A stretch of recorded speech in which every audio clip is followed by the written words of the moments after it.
Hi there, this is the video for the fixed red specialized hard rock. It's just going to be an 18-inch medium. Someone about 5'11", which is what I am, should fit on this just fine.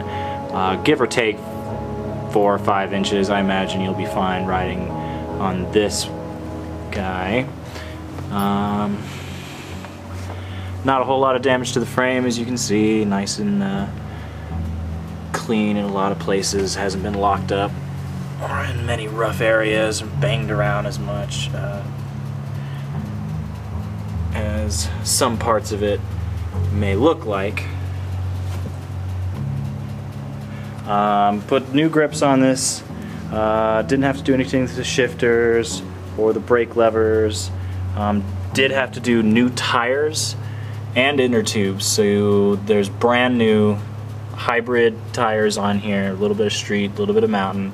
If you hit some loose gravel or something like that, you should be able to handle just fine. If you're going to be doing more trail riding, I recommend running the tires at a lower PSI, like something around 45 for this particular model. If you're going to be doing a little bit of trail riding, you get better grip for sure.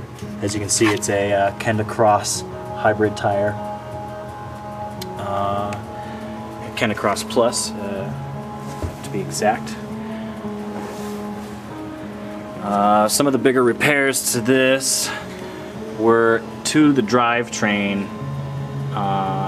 Replaced the chain and the cassette.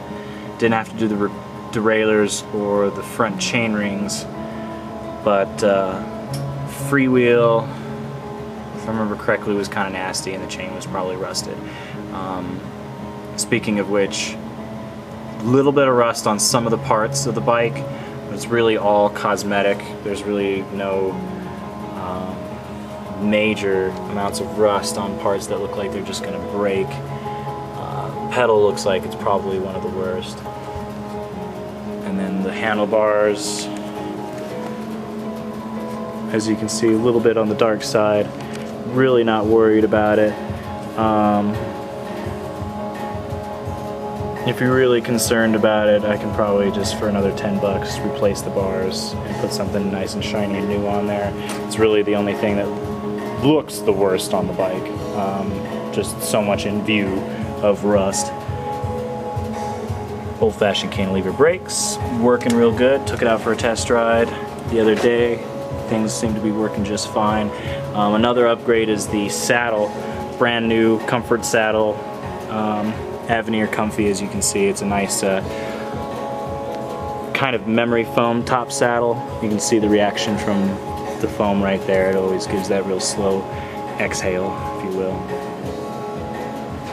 Some springs on the bottom, of course. This is a really popular saddle. This sells and everybody who buys it loves it. So I decided to put that on this guy since it's already got a rack, put some hybrid tires on it. This is really set for some commuting use for sure. As usual, some on the older bikes, thumb shifters, working nice and solid.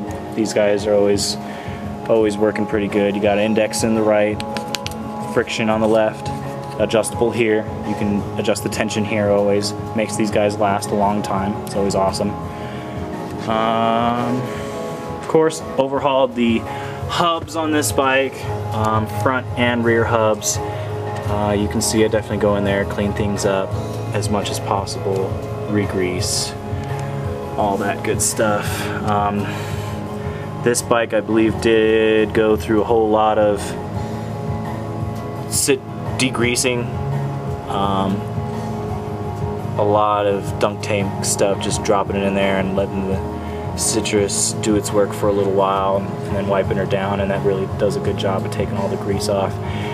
Cleaned up the bottom bracket, overhauled the bottom bracket, and then you can see the rear freewheel and chain, brand new, really clean.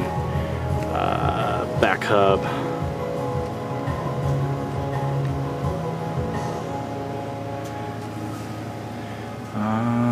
that's really about it. We put new tubes and some sealant in there.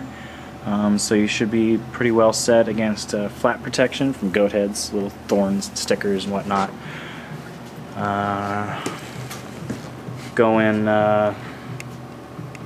200 for this one because of the new drivetrain stuff mostly, and I really wanted to sweeten the deal and put the saddle on there for that, and of course the new tires. And then, like I said, if the bars really bother you, let me know. Do something about it. I have to check how much bars really run. I'm probably going to be like another $5, maybe $10. But let me know. Otherwise, come on in. Thank you.